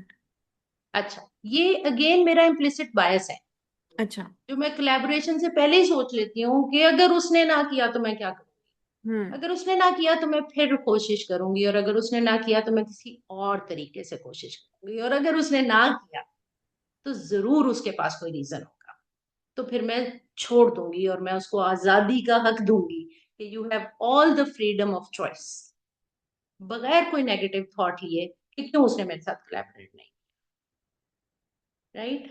अभी एक साइकोलॉजिस्ट आई हैं एक और मुल्क से, और उन्होंने ब्लैक होल पे वो मुझे मिली और उन्होंने मुझे कहा कि Afsha I really want to collaborate with. मैंने कहा जरूर करते हैं। फिर वो एक दफा मुझे मिली, हम कोई कॉमन ग्राउंड नहीं ढूंढ पाए। इसमें ना बहुत इंपॉर्टेंट चीज है कॉमन ग्राउंड ढूंढना। Two different people meeting for the very first time, कोई म्यूचुअल गोल होना चाहिए, कोई ऐसी जगह होनी चाहिए जहाँ उसको भी लगे कि हाँ यार हमें इसमें मिलके काम करना। तो रिसेंटली एक फैमिली फेस्टिवल हो रहा था और उसमें आई थॉट कि अच्छा हमें एक स्टॉल ले लेना चाहिए, and I had no idea मैं स्टॉल पे क्या करने वाली हूँ, मैंने सिर्फ स्टॉल बुक कर लिया, right. And then I started asking a few people कि यार आप कुछ करना चाहते हैं और आप मेरे साथ मिलके कुछ करना चाहते हैं, एंड शी वाज विलिंग। लेकिन अगर मैं कम्युनिकेट ही ना करती तो मुझे कैसे पता चलता कि कौन विलिंग है? एंड शी सेड कि हाँ वो जो आप साइकोलॉजिकल वेलबींग पे काम कर रही हैं उसी पे कर लेते हैं। बिल्कुल ठीक है। And we collaborated and we had the stall. बात ये है कि एम्पथी मुझे जिस चीज में हेल्प करती है वो मुझे नेगेटिव ना सोचने में हेल्प करती है। अगर वो मुझे कह देती है उस दिन भी कि नहीं मेरा नहीं ख्याल कि मैं इसमें कुछ कर सकती हूँ, तो आई वुड रियलाइज कि she definitely has a reason, and if she is willing तो कोई कॉमन गोल मिला होगा तो वो विलिंग हुए हैं, वरना नहीं हो सकते। तो इसलिए ये सिर्फ कम्युनिकेशन नहीं है, ये चारों चीजें बड़ी इंपॉर्टेंट है। ट्रस्ट भी बड़ा इंपॉर्टेंट है। अगर हम ट्रस्ट लूज कर जाएं किसी भी जगह पे तो फिर हम कम्युनिकेशन से आगे कोलैबोरेशन तक शायद मुश्किल हो जाए। ग्रेट। अच्छा, डॉक्टर खालिद साहब, आप कुछ कहेंगे और फिर उसके बाद हम मीनवाइल अगर सवाल आते हैं तो। जी, अब उसके आवाज की बाद क्या करेंगे डॉक्टर अब्बास साहब? कुछ उसके अब्बास बाद भी मैंने कुछ कहा अब्बास सवाल आ कुछ गए कहना चाह अब्बास कुछ कहना चाह रहे हैं। जी डॉक्टर अब्बास। साहब से तो नहीं, डॉक्टर साहब से तो हम फाइनल कमेंट लेंगे। हाँ, खालिद साहब आपकी तरफ आते हैं आप। चलो सवाल देखिए ले ले, सवाल ले ले। जी देखिए जी डॉक्टर साहब अब्बास। मेरे उस्तादों में से हैं, तो इसलिए ग्रेट। जी Abbas. First of all, thank you, Afshan. Thank you so much for such a wonderful session. My question is, and I'm not going to say it in a dismissive manner, but I genuinely believe in this. Collaboration मेरे ख्याल में काफ़ी ज़्यादा important है between two different generations. मतलब जो हमारे parents है और जो young generation है, इनमें collaboration बहुत ज़्यादा ज़रूरी है. And I think that collaboration will be a genuine reflection of collaboration for excellence. लेकिन जिस तरह आपने कहा कि एक common goal होना चाहिए, all these kind of things, keeping in view our reality, I mean the social context, उसमें there is a hierarchical structure. तो इस केस में हम कोलैबोरेशन को किस तरह पॉसिबल बना सकते हैं, इन विच as I said, I'm not going to say it dismissively, but the older generation, they are not flexible. They kind of believe in their hierarchy. तो इसमें collaboration हम किस तरह possible बना सकते हैं, in which we have to kind of explain this, the importance or the significance of the collaboration. तो ये first of all, how can we make it possible, and secondly, इसमें हमने like how to go about it, keeping in view once the thing is confirmed, how can we go about it so that we do not disturb them, rather we get to a point which is fruitful. अब पहली चीज तो मुझे बड़ा अच्छा लगा कि you empathise with this reality कि वो भी और हम भी ग्रो हुए हैं स्ट्रक्चरल हायरार्की में, और वो स्ट्रक्चरल हायरार्की सिर्फ एज नहीं है, वो पोजीशन है, सीनियरिटी भी है, कुछ भी हो सकता है। तो ये बड़ी अच्छा एक एम्पथेटिक पॉइंट है कि आपने उनकी मुश्किल को समझ लिया है कि वो शायद इसलिए मेरी तरफ नहीं आएंगे क्योंकि वो हायरार्की में ऊपर है, और वो ग्रो हुए हैं इस कल्चर में कि they would not step down, right. तो ये बड़ी अच्छी जगह पे आप पहुंच गए। अब अगर आप यहाँ पहुंच गए और आपने इसको इसको एक्सेप्ट भी कर लिया कि ये उनकी भी रियलिटी है, मेरी भी रियलिटी है, तो इसका मतलब ये हुआ कि अब मेरी कम्युनिकेशन इस तरह की होनी चाहिए कि म्यूचुअल गोल डिफाइन हो, पोजीशन को हार्म किए बगैर। अगर वो अपनी सीनियरिटी में रहना चाहते हैं और वो उसमें कंफर्टेबल है, लेट देम बी। और मैं उनकी इस पोजीशन को चैलेंज किए बगैर किस गोल पे उनके साथ जुड़ सकता हूँ, कहाँ जाके कनेक्ट कर सकता हूँ। The word is network. मुझे नेटवर्क कैसे करना है, बजाय इसके कि मैं कहूँ कि नहीं पहले तो वो मेरे लेवल पे आएंगे, मेरे बराबर आके बात करेंगे। ये मैं नहीं करूंगा। मैं ये करूंगा कि अच्छा मैं इस शख्स के साथ कोलैबोरेट करना चाह रहा हूँ, ये एक सीनियर एज में है, एक मेच्योर पर्सनालिटी है। मैं इसको ये नहीं कह रहा कि मेरी खातर अपनी पर्सनालिटी बदलो, अपना पर्सपेक्टिव बदलो, अपने आप को बदलो फिर हम कोलैबोरेट करेंगे। बिल्कुल जैसे ये बिल्कुल ऐसे ही है जैसे मैं किसी और रिलीजियस पर्सन के साथ कोलैबोरेट करने जा रही हूँ। मैं ये नहीं कह रही कि पहले मेरे फेथ पे आओ फिर कोलैबोरेट करेंगे। इसी तरह मैं इस सीनियर को भी नहीं कह रही कि पहले मेरे लेवल पे आओ फिर कोलैबोरेट। तो मुझे ये देखना होगा कि कहाँ जाके हम दोनों के डॉट्स मिलते हैं, और उनकी पोजीशन को चैलेंज किए बगैर मैं उनके साथ कैसे हुकअप कर सकता हूँ, मैं कहाँ से उनके साथ काम शुरू कर सकता हूँ। बहुत भी अपने इम्प्लिसिट बाइसेस से बाहर निकलने के बावजूद भी शायद हम नहीं निकल पाते। तो मेरे यंग कोलीग्स जब मेरे पास आते हैं तो कई दफा मैं उनसे कहती हूँ कि अच्छा सबसे पहले ये करते हैं कि ये जो मेरा एक कोर्स है ना, ये तुम मेरे साथ पढ़ाना शुरू कर। और वहां से फिर हम कोई कलेक्टिव आइडिया बिल्ड करते हैं और हम आगे चलते हैं। तो ये आपको देखना पड़ेगा। आई टोटली अंडरस्टैंड कि जो चैलेंज आप आइडेंटिफाई करें वो बिल्कुल ठीक है, कि ये एक स्ट्रक्चरल हायरार्की है। तो इस हायरार्की को हम रियलाइज करते हैं और हम इसको चैलेंज भी नहीं कर रहे, लेकिन हम ये कोशिश कर सकते हैं कि हम उनकी पोजीशन पे रहते हुए वो आइडेंटिफाई करें वो कॉमन गोल जहाँ पे हम इकट्ठे काम शुरू कर Thank you रहे so हैं। much, ma'am. Thank you. अच्छा जी। डॉक्टर साहब से अभी अगर हमने बाद में करते हैं बात, तो मेरे हाँ जहन जी में जी। ना एक सवाल आया था जब आपने वो सुपरियोरिटी और इंफीरियोरिटी कॉम्प्लेक्स की बात की ना। तो आवाज, क्योंकि मैंने सवाल शुरू कर लिया वरना मैं आपको पहले मौका देती। जी जी। तो मुझे ना, मैं बस आपसे ये कंफर्म करना चाह रही थी कि उस वक्त मैं ना वो एनालिसिस कर रही थी कि कहीं मैं दोनों में से किस पे हूँ ना। तो मुझे फील हुआ कि लाइक जैसे, बस आपसे पूछना चाह रही हूँ कि हाँ भाई हाँ अगर फर्ज करें मेरी कम्युनिटी चेंज हो गई ना, मैं पढ़ गई, फैमिली में नहीं कोई पढ़ा हुआ था, बहन भाई चेंज हो गए, सोचने की वो एक नोयत होती है ना वो भी चेंज हो गई। तो उनमें बैठ के मुझे जो उनके इश्यूज होते हैं वो नॉन इश्यूज लग रहे होते हैं, तो वो हाँ, ठीक है कोई, ठीक है। हाँ ठीक है, मतलब बहुत नेचुरल है। लेकिन उनको लग रहा था कि शायद मैं कोई बहुत ही मतलब अपने आप को समझ रही हूँ ना, हालांकि ऐसी कोई हाँ बात सही है नहीं होती है ना। सही है सही है। तो क्योंकि वो जाहिर है उनका अपना सोचने का अंदाज है ना। तो समटाइम्स ज्यादातर तो मैं खामोशी इख्तियार करती हूँ, लेकिन कहीं पे बात करनी पड़े तो करूँ भी। तो फिर मुझे लगता है उनको लगता है मैं एफिशिएंट बन रही हूँ ना, उस वजह से थोड़ा डिस्टेंस भी हो गया। उस वजह से ना आई हाँ थॉट के भाई ये मेरे पॉइंट को वैसे नहीं ले रहे ना, लाइक मे बी उनका इंफीरियोरिटी कॉम्प्लेक्स होगा जो उनको लगता है कि मेरा सुपरियोरिटी कॉम्प्लेक्स है। तो मैं बस खुद को यहाँ पे वो लेबल करना चाह रही थी कि ये सुपरियोरिटी कॉम्प्लेक्स तो नहीं होता। With the passage of time आप चेंज होते हैं ना, आपकी सोच, आपकी, आप जिस जगह पे होते हैं, आप जिस इन्वायरमेंट में होते हैं आप वही अडॉप्ट कर रहे होते हैं, आप आगे बढ़ रहे होते हैं। अगर कुछ लोग नहीं बढ़ते हैं, उनका अपना एक महदूद सर्कल है, तो उसके बाद जो है वो ये क्या, जब आपको लगता है कि भाई अब हम इनके साथ थोड़ा अनफिट फील करते हैं, तो इज इट सुपरियोरिटी कॉम्प्लेक्स? नहीं, सुपीरियोरिटी कॉम्प्लेक्स जहां मैं जिस जगह खड़े होकर उसको डिफाइन कर रही हूँ या देख रही हूँ वो ये है कि मैं एक ऐसे जोन में चली जाऊं कि मुझे लगे कि यार ये शख्स तो ज्यादा जानता ही नहीं है, इससे मैं नहीं सीख सकती। This is superiority complex. ठीक है, कि मुझे लगे कि ये जो मेरा, let's let's take your example, ये मेरा एक कजन है, इसने तो एफए के बाद दुकान डाल ली थी, तो ये मुझे क्या सिखाएगा। हालांकि बहुत मुमकिन है कि जिस उलझन में आज मैं फंसी भी हूं उसका हल उसी के पास हो। तो ये वाला जो एक गलत सेल्फ इमेज है ना, अपने आप को इतना बड़ा कर लेना कि आपको दूसरे लोग छोटे लगने लग जाएं और आपको ये लगने लग जाए कि नहीं मेरे मसाइल का हल इन छोटे लोगों के पास नहीं हो सकता, ये वाला जोम नहीं आने देना। अगर ये जोम आया है due to this and due to this, तो फिर बहुत बहुत इंपॉर्टेंट है कि हम अपने आप को पहले उस सक्सेस पोडियम से नीचे उतारें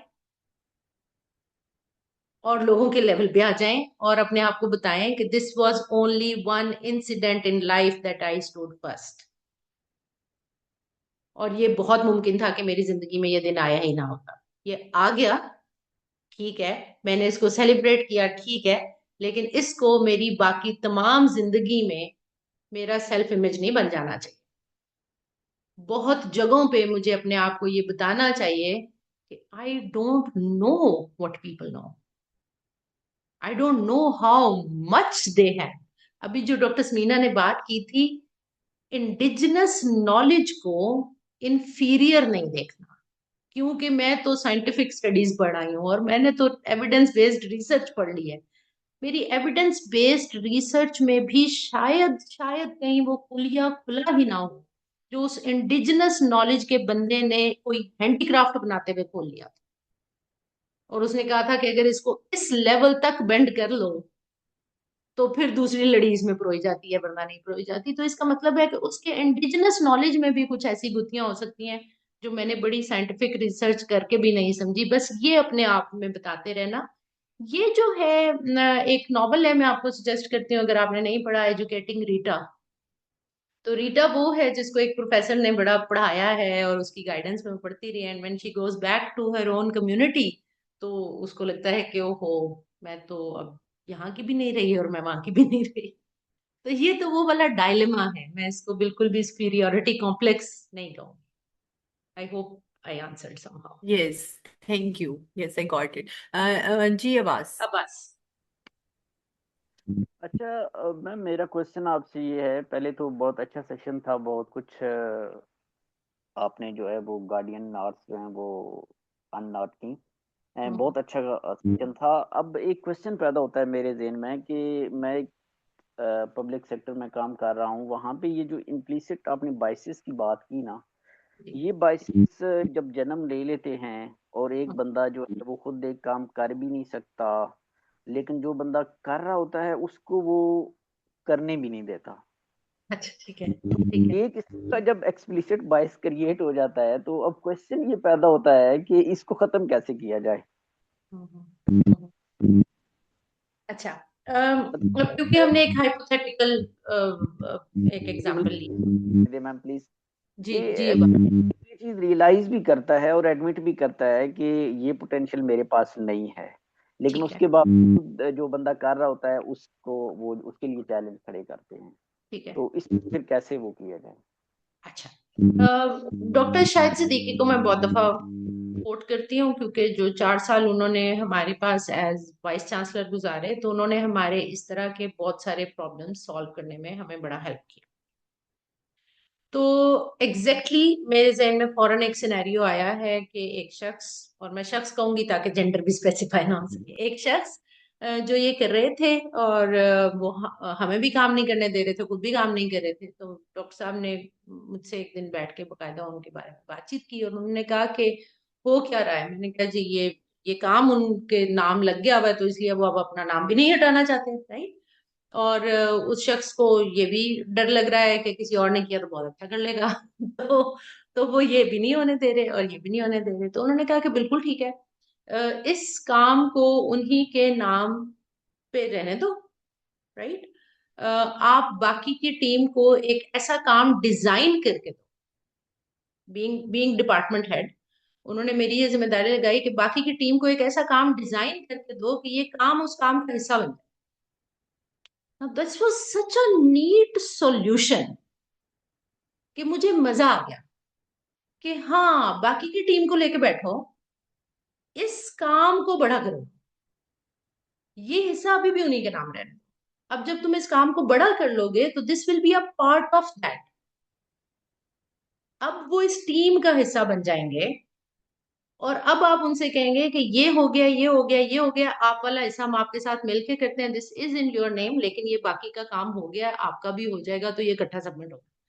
तो ये एक स्ट्रेटजी है। आई एम नॉट सेइंग कि सारे मिसाइल इस तरह हल हो जाते हैं, लेकिन वो जो लीडरशिप क्वालिटी है आपकी, वो आपको एक्चुअली बड़ा करके देखने में हेल्प करती है। अच्छा, ये एक गुत्थी है जो यहाँ पे फंस गई है, जो उलझ गई है, तो आप थोड़ा सा बड़ा करें तो वो काम किसी बड़े काम का हिस्सा है। ऑर्गेनाइजेशंस में होता ही ऐसे है कि हर काम किसी बड़े काम का हिस्सा होता है। तो उन्होंने कहा कि तुम बड़े काम की टीम बिल्ड करनी शुरू कर दो और इनको कहो कि अब ये जो आपको दिया हुआ था ना, ये भी इसका पार्ट है, and then deal with it. तो that was one of the strategies, और वो इस तरह की काफी सारी हमारी प्रॉब्लम सॉल्विंग कर दिया करते थे बड़े मजे से, वॉक करते करते और बात करते करते। मैं समझा।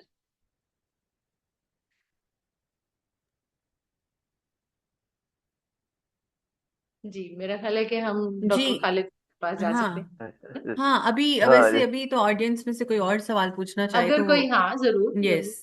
नहीं नहीं, डॉक्टर साहब के बाद भी सवाल वो हो सकता है, वो हाँ बाद में बिल्कुल। सवाल हो सकता है, ये तो नहीं कि जी जी मैंने बात जी, कर ली तो बात डॉक्टर हो साहब, कोई, डॉक्टर मैं साहब कहा इज हो सकता है डॉक्टर वेटिंग। साहब के साथ बात करते करते मजीद सवाल हो यस जाए। ਇਹ ਨਾ ਹੋਵੇ जी ਮੈਂ ਜਿਹੜੀ ਗੱਲ करनी है भूल ही जा। डॉक्टर साहब, नहीं जी नहीं, जी जी जी फरमाए जी। सर, फरमाए सर। ऐसा है कि मैं सच्ची बात है कि आज का सेशन सिर्फ इसलिए अटेंड किया कि डॉक्टर साहबा का नाम मैंने पढ़ा कि इन्होंने सेशन लेना है, और मैं उस बंदे को बहुत पसंद करता हूँ और अप्रिशिएट करता हूँ जो सोचता है, सोचने वाला। ये थेरीज वगैरह सब लिखी हुई है किताबों में, सब लोग पढ़ते हैं और फिर उनको पढ़ के पढ़ाते भी हैं, लेकिन जिस तरह से सोच के उसको सिचुएट करके डॉक्टर साहब मसाले देकर कंसेप्ट क्लियर करने की कोशिश करते हैं, वो मुझे बहुत अच्छा लगता है। तो इन्होंने पहले सेल्फ इमेज, सेल्फ कंसेप्ट की बात शुरू की, कोऑपरेशन और कोलैबोरेशन, कंपटीशन के हवाले से फिर वोगोस्की के कॉन्सेप्ट उन्होंने बताए, जोल ऑफ प्रॉक्सिमल डेवलपमेंट को फिर उन्होंने जिस तरह से रिलेट किया इम्प्लिसिट बाइसेस से, और फिर इम्प्लिसिट बाइसेस कहाँ कहाँ और उसको कैसे ओवरकम करना है। तो अगरचे अब्बास साहब के सवाल का जवाब उन्होंने दे भी दिया, तो उसको मैं मजीद ये कहूंगा कि ये एक एटीट्यूडनल प्रॉब्लम है, ये रवैया है। तो जो बाइसेस हैं वो भी हमारे रवैये का हिस्सा है, और उनको ओवरकम करना भी एक एटीट्यूडनल चेंज है जो हमने लानी है अगर हमने सीखना है। तो उसमें फिर हमने डाइवर्स, देखो एक ही, ये बड़ी अच्छी बात की मैंने आज ज्यादा गौर इस बात पर आज ही किया है। कहते हैं ना सारी उम्र बंदा सीखता है, तो डॉक्टर साहब की बात सुनकर मैंने ये बात गौर की, दोनों प्रॉक्सिमल डेवलपमेंट अगर एक ही ग्रुप में आप हैं तो क्या मिल जाएगा, कितने एडवांस पेयर वहां होंगे जिनसे आपको सपोर्ट मिल जाएगी। तो अनलेस आप उस फियर को बदलें तो आप डाइवर्स ग्रुप में जाएं, जिस तरह इन्होंने वो 4 5 6 खाने बनाए, तो जितनी डाइवर्स आपकी इंटरेक्शन होगा उतने आपको डाइवर्स बातें मिलेंगी, डाइवर्स जिसको आप स्के फोल्डिंग कह लें, आपको स्पोर्ट कह लें, आपको उसको अपॉर्चुनिटी कह लें। तो जितना भी आप, और फिर इसमें सबसे फिर एटीट्यूडल प्रॉब्लम ये है कि अगर आप अपने वो बाइसेस को कंट्रोल करेंगे और लोगों को टॉलरेट करेंगे तो फिर ही उनसे सीखेंगे ना। खा उसका आपका, उसका आप पॉइंट ऑफ व्यू आपसे मुख्तलिफ है, उसका अकीदा आपसे मुख्तलिफ है, उसका अजम्पशन आपसे मुख्तलिफ है, तो देखिए तो सही ना वो क्या कहता है, सोचिए उसको। और अगर बहुत अच्छे तरीके से आप डायलॉग कर सकते हैं, या अगर वो ठीक है तो आप उसकी बात मान लें, या प्यार से उसको बना लें, अपॉर्चुनिटी है बनने बनाने। और अगर आप हॉस्टिलिटी पहले से क्रिएट कर लें तो फिर तो वो अपॉर्चुनिटी ही खत्म हो जाती है ना। तो बहुत अच्छा लगा डॉक्टर साहब आपकी बातें सुनकर, तो आई रियली अप्रिशिएट यू, और मैं हमेशा आपको आपके आपके जो है ना जो अप्रिशिएट करने वालों में से हूँ। Thank you sir, thank you so much. अच्छा, ये जो एक स्लाइड थी सर जिस पे आप, थैंक यू, आप हमें वापस लेके आए। बस दफा लोग पूछते हैं कि अच्छा ये इतना आसान है, तो मैं कहती हूँ कि नहीं, आसान है भी और नहीं भी। एक तो शुमाइला, मुझे ये लगता है कि हमें ना ऑल्टरनेट नैरेटिव पढ़ने और सुनने की आदत नहीं है। हम चैनल भी अपनी पसंद का ही सुनते हैं जो हमारी ही पसंद की बात है, और हम किताबें भी वो पढ़ते हैं जो हमारी पसंद की बात। तो ये अपने आप को कॉन्शियस एफर्ट के साथ ऑल्टरनेट नैरेटिव सुनना, बैठ के बकायदा सुनना कि अच्छा ये कह क्या रहे हैं, सुन तो लो, या ये ऑथर लिख क्या रहा है एक दफा पढ़ तो लो। तो बाज दफा उसमें ही बहुत से मुबालगे दूर हो जाते हैं। सेकेंडली, ये बात हमने की कि हमारे हल्का अहबाब में ये लोग हों, यानी जब हम लोगों को मिलते हैं, मीटअप करते हैं, थैंक्स टू शाहिद साहब, थैंक्स टू बाबर साहब, इन्होंने हमें बहुत बहुत डाइवर्स लोगों से मिलवाया है, बड़ी डिफरेंट बैकग्राउंड के लोगों से मिलवाया है। And last but not the least, मैं हर हर वर्कशॉप में कहती हूँ, हर कोर्स में कहती हूँ कि ट्रेवल करें, और ट्रेवल उन जगहों पे करें जहां आपके खानदान का कोई शख्स ना रहता हो, वरना आप जाएंगे फैमिली से मिलके वापस आ जाएंगे। तो कभी कभी एक वीकेंड के लिए या कुछ दिनों के लिए ऐसे इलाकों में जाया करें जहां आपका कोई रिलेटिव नहीं रहता, आप सिर्फ इसलिए जा रहे हैं कि आप एक नए कल्चर में जाके कोई 36 घंटे, 48 घंटे या 72 घंटे गुजार के आना चाहते हैं। That help so much. जब आपको ढाबे पे बैठ के एक अलग तरह का खाना मिलता है, मुझे पहली दफा जब फ्राइड भिंडियों पे नमक डाल के सिंध में किसी ने दिया, तो मैंने, और उन्होंने कहा मैडम फ्रेंच फ्राइज खाती रही होंगी हमेशा, जरा ये खा के देख यार, वो क्या कमाल की मेरे और लिए ना। शक्कर, IBS शक्कर गए थे वहां खाई हाँ, थी, वो बड़ा मेरे मजा आया। लिए, हाँ मेरे लिए एक रियलाइजेशन थी कि सिर्फ आलू के चिप्स मजे के नहीं होते, फ्राइड भिंडी, विद सॉल्टेड फ्राइड भिंडी क्या कमाल की चीज है।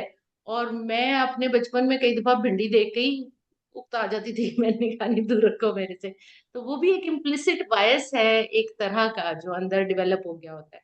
तो ट्रेवल जरूर करें और डिफरेंट अच्छा कल्चर्स। डॉक्टर साहबा, एक और बात जो थी ना, मैं उस पर आई वांट कि आप थोड़ी सी और बात करें। ये जो हमारे एक बिहेवियर्स में है ना, हमने पहले से अंडरस्टूड होते हैं कि फलां ने तो यही करना है, और हाँ जब जी। बाई चांस ऐसे होता है कि फलां वाकई वही करता है तो हम ऐसे करते हैं कि भाई अगली दफा किसी को आजमाने की भी ट्राई नहीं करते ना, इस वजह हाँ से जी। हम आई थिंक सो कि बहुत सारी चीजें खोते भी हैं जिंदगी में ना।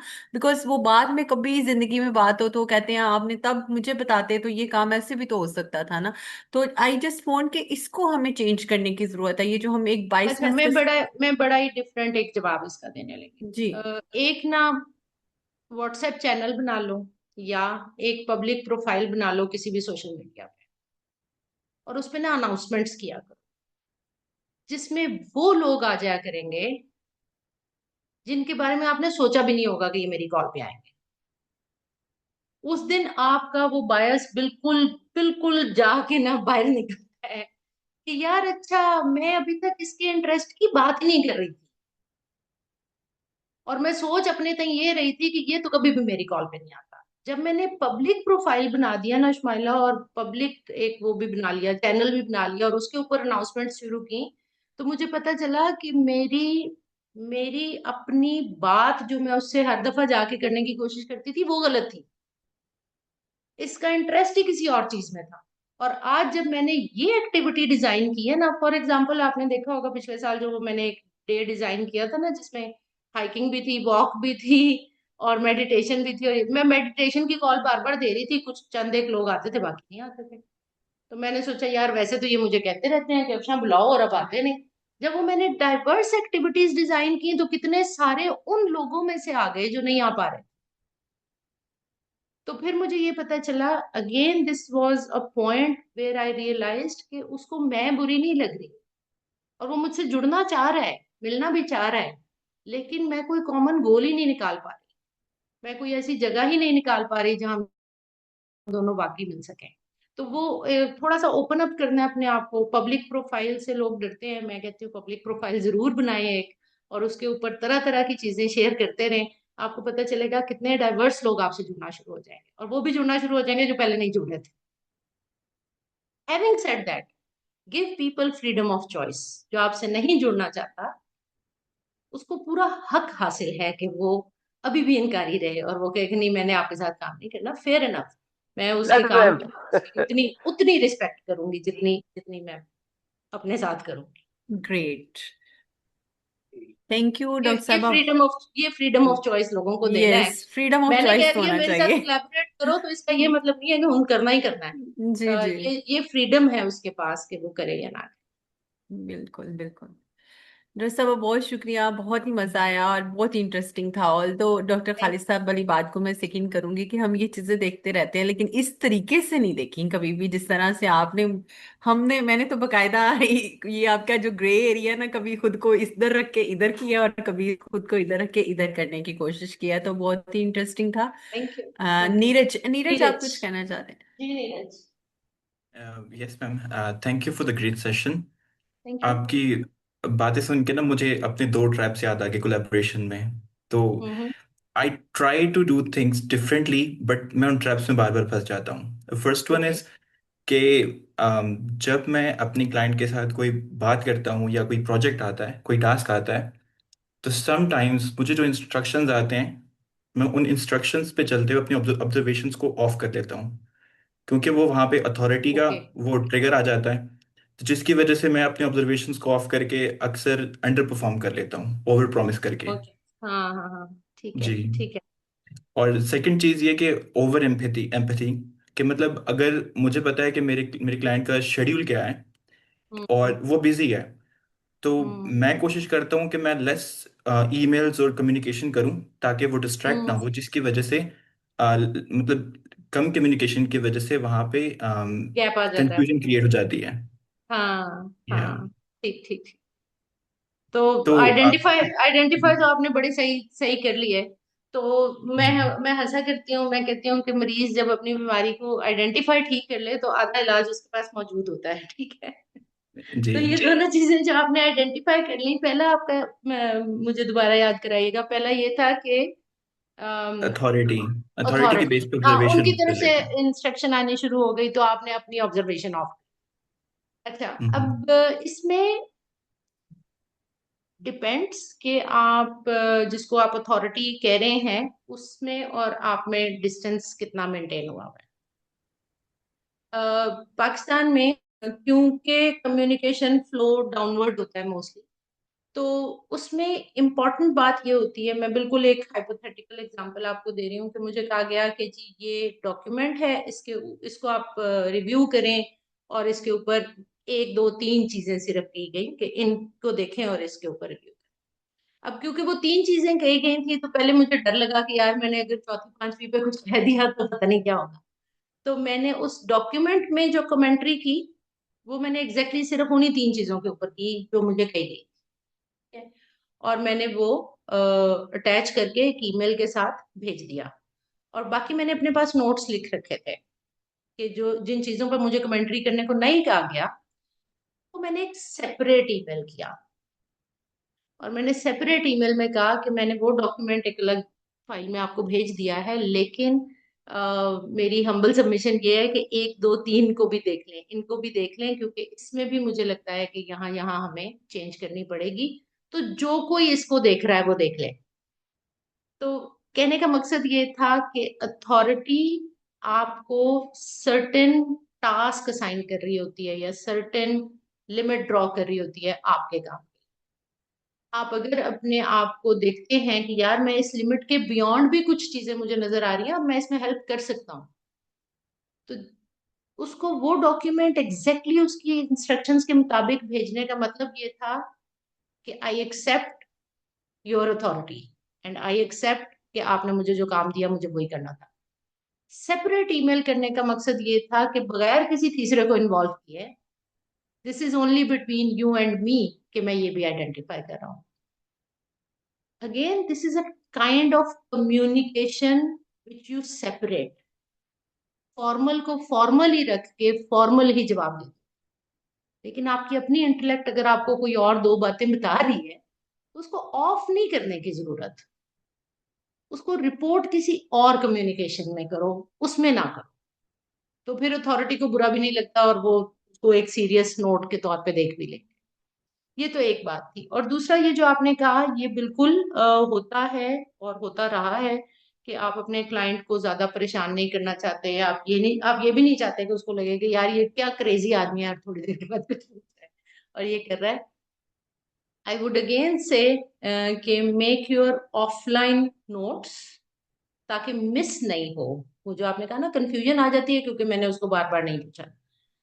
अगर आपने उसके साथ कोई स्केड्यूल तय किया है कि लेट्स से कि हम वंस अ वीक कम्युनिकेट करेंगे या हम आज कम्युनिकेट करके फिर 3 दिन के बाद कम्युनिकेट करेंगे, keep adding to those notes. मैंने तो वैसे इस काम के लिए ना मोस्टली शेयर्ड डॉक्यूमेंट्स इस्तेमाल किए कि हम इस पे काम करते रहेंगे और इस शेयर्ड डॉक्यूमेंट में मैं अपनी चीजें लिखते रहूंगा, जब कभी आपको टाइम मिलेगा तो आप इसको देख लेंगे और जब कभी मुझे टाइम मिलेगा तो कोई ना कोई ऐसा ऑल्टरनेट कम्युनिकेशन चैनल रखो जो बिल्कुल अलग हो, बिल्कुल सेपरेट हो। और उसको ये भी ना लगे कि अब ये मेरे ऊपर बर्डन आ गया और मैंने इस ईमेल को रिप्लाई करना ही करना है या मैंने इस व्हाट्सएप मैसेज को रिप्लाई करना ही करना है और ये बड़े और टाइम पे आ गया, ऐसा ना हो। वो एक जिसको हम एसिंक्रोनस मोड में कहते हैं कि कोई डॉक्यूमेंट या कोई विकी पेज या कुछ ऐसा बना हुआ हो जिसपे आप अपने कमेंट छोड़ दें, वो जब देखे वो तब अपनी आराम से उसको जवाब दें। इसके इसके सोल्यूशन वैसे टेक्नोलॉजी में ही मिल जाते हैं। Thank you so much, it was helpful. Thank you doctor Afshan, thank you everyone. I think so question भी नहीं है तो हम हमारा टाइम भी ऑलमोस्ट आपने पहले ही शुरू किया था तो कंप्लीट हो गया। अगेन बहुत अच्छा रहा सेशन, बहुत ही वंडरफुल था और बहुत मजा आया। Thank you everyone. Thank you ji.